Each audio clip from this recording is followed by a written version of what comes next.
అందరికీ శుభాశిస్సులండి. ఏప్రిల్ నెల ఇంగ్లీష్ ప్రకారంగా, అలాగే చైత్రమాసం మేషరాశి వారికి ఏ కార్యాలు ఎప్పుడు చేసుకోవాలి, అలాగే ఏ రాశి వాళ్ళతో ఎటువంటి పార్ట్నర్షిప్ చేసుకోవాలి, ప్రతి విషయాలు కూడా మనము ఈ మాస ఫలితంతో పాటు ఎవరితో ఎటువంటి సత్సంబంధాలు జరపాలి అనేది కూడా తెలుసుకుందాము. ముఖ్యంగా చెప్పాలి అంటే మేషరాశి వాళ్ళకి మరలా మేషరాశి వాళ్ళతోటి ఎటువంటి పార్ట్నర్షిప్ పనికిరాదు.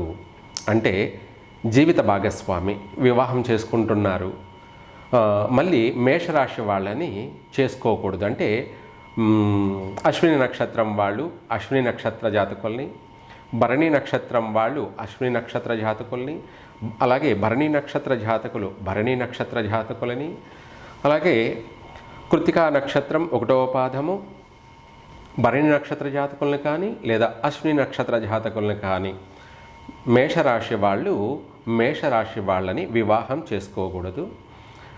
ఇదే కాకుండా ఏదైనా సరే పార్ట్నర్షిప్గా అంటే ఏదైనా బిజినెస్ పరంగా పార్ట్నర్షిప్ కలిసి చేయడం అనేది వీళ్లకు అధిక నష్టాలని కలగచేయడం, ఇదే కాకుండా ఆర్థికపరమైనటువంటి నష్టాలను తీసుకొస్తుంది. మళ్ళీ ఇద్దరి మధ్య భేదాభిప్రాయాలు మనస్పర్ధలతోటి తగువలు అడుకోవడం, ఎంతవరకైనా సరే గొడవలు పడుకోవడం లాంటి సమస్యలు తీవ్ర రూపం దాల్చే అవకాశము ఉంది. ప్రాణ నష్టాలకు కూడా తీసుకెళ్లే అవకాశాలు కూడా ఉన్నాయి. అంటే ఒకరి పట్ల ఒకరికి తీవ్రమైనటువంటి ఆవేశపూరితంగా దీనివల్ల అన్ని అనర్థాలను కలగచేసే అవకాశం ఉంది.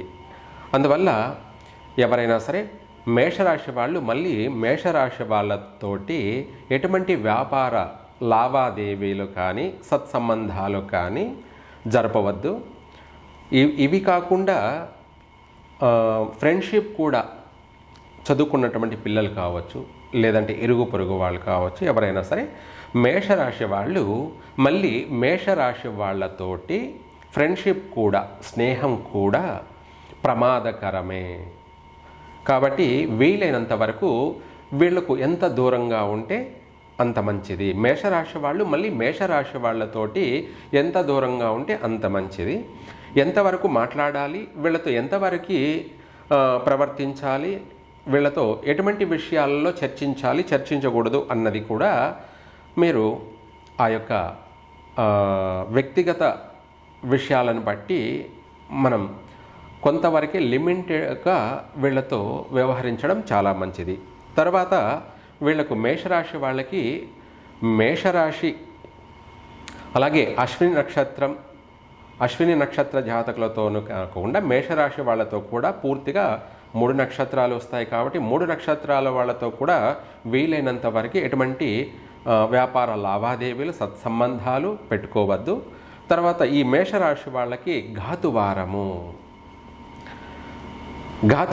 అంటే ఏంటంటే మనకు వారాలలో శుభప్రదమైనటువంటివి అశుభప్రదమైనటువంటివి, పాజిటివ్ని కలిగించేది నెగిటివ్ని కలిగించేది మనం రెండు కూడా చూసుకోవాలి. అయితే ముఖ్యమైన విషయాలలో ఆదివారం రోజు మేషరాశి వాళ్ళు ప్రయాణం సాగించడం కానీ, ఇంపార్టెంట్ అయినటువంటి వస్తువులు కొనడం కానీ, అలాగే వివాహ కార్యక్రమాలు వివాహం చేసుకుంటున్నారు చాలామంది ఏం చేస్తారంటే ఆదివారం అయితే బాగుంటుంది, అందరికీ హాలిడే ఉంటుంది కదా, సెలవులు ఉంటాయి కాబట్టి అందరూ కూడా 10 మంది వస్తారు, మనం ఆదివారం పెట్టుకుంటే బాగుంటుంది, వివాహం కానీ లేదంటే ఎంగేజ్మెంట్ కానీ లేదంటే ఇంకా ఇతరత్ర శుభకార్యాలు కానీ లేదా ఏదైనా పుణ్యక్షేత్రాలు కానీ లేదా ఎటువంటి ప్రయాణాలు కూడా ఈ ఆదివారం రోజున చేసుకోకూడదు.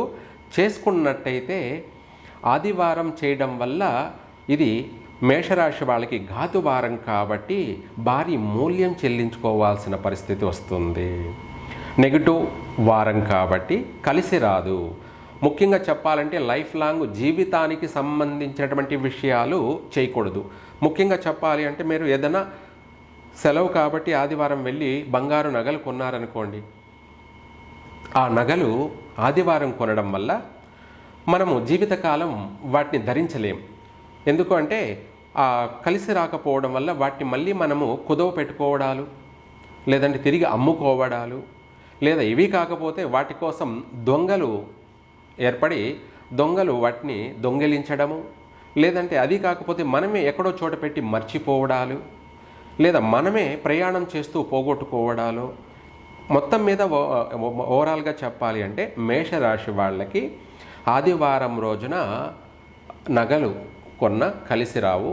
ఇంకా చెప్పాలంటే ఏదైనా వాహనం ఎవరైనా సరే కారు కొంటున్నా, లేదా బైక్ కొంటున్నా, స్కూటీ కొంటున్నా ఆదివారం రోజు కొన్నట్టయితే అత్యంత ప్రమాదకరమైనటువంటి సంఘటనలు జరిగే అవకాశం ఉంది. ఏకంగా ప్రాణ నష్టాలే కోల్పోయే అవకాశం ఉంది, లేదంటే తరచు ప్రమాదాలు జరిగే అవకాశం ఉంది. అది కాకపోతే కొన్న వాహనం వల్ల కలిసి రాక దానికి తరచు మరమ్మతులు, రిపేర్లు చేయించుకోవడం, అధిక ధనం ఖర్చు కావడం, నష్టం జరగడం, మంచినీళ్ళలాగా ఖర్చు అయిపోయే అవకాశము ఉంది. ఇది ఘాతువారము, అలాగే ఘాతు రాశి కూడా మేషరాశి వాళ్ళకి. తదుపరి ఇంకా కూడా అనేక విషయాలను ప్రతి మాసంలో ప్రతి రాశిలో కూడా తెలుసుకుందాం. ప్రస్తుతం అయితే ఈ యొక్క ఏప్రిల్ చైత్ర మాసం మేషరాశి వాళ్ళకి కొన్ని విషయాలలో అనుకూల వాతావరణం, వివాహ ప్రయత్నాలు కలిసి వచ్చే అవకాశం ఉంది.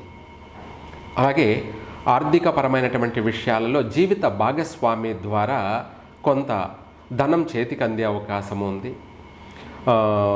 వాళ్ళ నుంచి కొంత సొమ్ము అందే అవకాశం ఉంది. ఒక మాటలో చెప్పాలంటే మేషరాశి వాళ్ళకి జీవిత భాగస్వామిని కానీ లేదా స్త్రీ వల్ల కానీ ఏదైనా కొంత లాభదాయకంగా గడిచే అవకాశం ఉంది. వాళ్ళ వల్ల సహాయ సహకారాలు అందే అవకాశము ఉంది. అయితే దూర ప్రయాణాలు చేసేటప్పుడు జాగ్రత్త వహించండి. ఈ రాశి వాళ్ళకి కొంతమేర వాహన ప్రమాదాలు కానీ లేదా కొన్ని ఆటంకాలు కలిగే అవకాశం ఉంది. నూతన వ్యాపారాలు ప్రారంభం చేసుకోవచ్చు.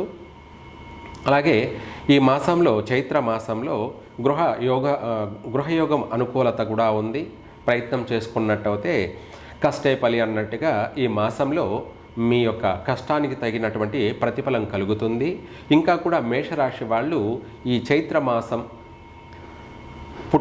పుట్టకు వెళ్ళి ప్రదక్షిణ చేసి, పుట్ట చుట్టూ 9 ప్రదక్షిణలు చేసి ఆ పుట్టలో పాలు పసుపు రెండూ కలిపి రాగి చెమ్ముతోటి మీ చేతి నుంచి పుట్టలో పాలు పోయండి. అంటే మంగళప్రదంగా ఉండడానికి, మనసు ప్రశాంతంగా ఉండడానికి, మీరు అనుకున్నది, మీరు ఆలోచించినది నెరవేరడానికి, తక్షణమే జరగడానికి అనేక విధాలు కూడా కలిసి వస్తుంది. ఇలా చేయడం వల్ల మీకు ఆరోగ్యం బాగుంటుంది, అనుకున్న పని నెరవేరుతుంది. ఈ యొక్క చైత్ర మాసంలో 2 విధాల కొన్ని విషయాలలో శుభప్రదంగా ఉంది, కొన్ని విషయాలలో ఆటంకాలు కలిగే అవకాశాలు ఉన్నాయి. కాబట్టి గ్రహస్థితి ప్రభావం వల్ల ఏది ఏమైనప్పటికీ మేషరాశి వాళ్ళు ఈ చైత్ర మాసంలో శుభకార్యాలు నిర్వర్తిస్తారు, వివాహ కార్యక్రమాలు చేపడతారు, గృహయోగ అనుకూలత ఉంది, విదేశీయానయోగ ప్రయత్నాలు కలిసి వస్తాయి. అలాగే ఇంకా కూడా మీకు అన్ని విషయాలలో విజయం వరించడం కోసం ఇందాక మనం చెప్పుకున్నట్టుగా పుట్టలో పాలు పసుపు కలిపి పోసి ప్రదక్షిణ చేయడం వల్ల మీ కోరిక నెరవేరుతుంది. అలాగే ఆ పుట్టమట్టిని కూడా కొంత ఒక పిరికిడు తెచ్చుకొని ప్రతిరోజు బొట్టు ధారణ తిలక ధారణ చేసినట్టయితే మీకు అన్నిటిలోనూ విజయం వరిస్తుంది. మేషరాశి వాళ్ళకి ఈ మాసమంతా కూడా కొంతమేర కలిసి వచ్చే అవకాశాలు చక్కగా ఉన్నాయి. అన్ని విషయాలలో కూడా మీకు ఇంకా కలిసి రావడం కొరకు మనం ఇందాక చెప్పుకున్నట్టుగా పుట్టమట్టిని తిలకధారణ రాత్రి పనుకునేటప్పుడు, అలాగే ఉదయం కూడా బొట్టు పెట్టుకోండి. మీరు అనుకున్నది సిద్ధిస్తుంది. సర్వేజన సుఖినో భవంతు.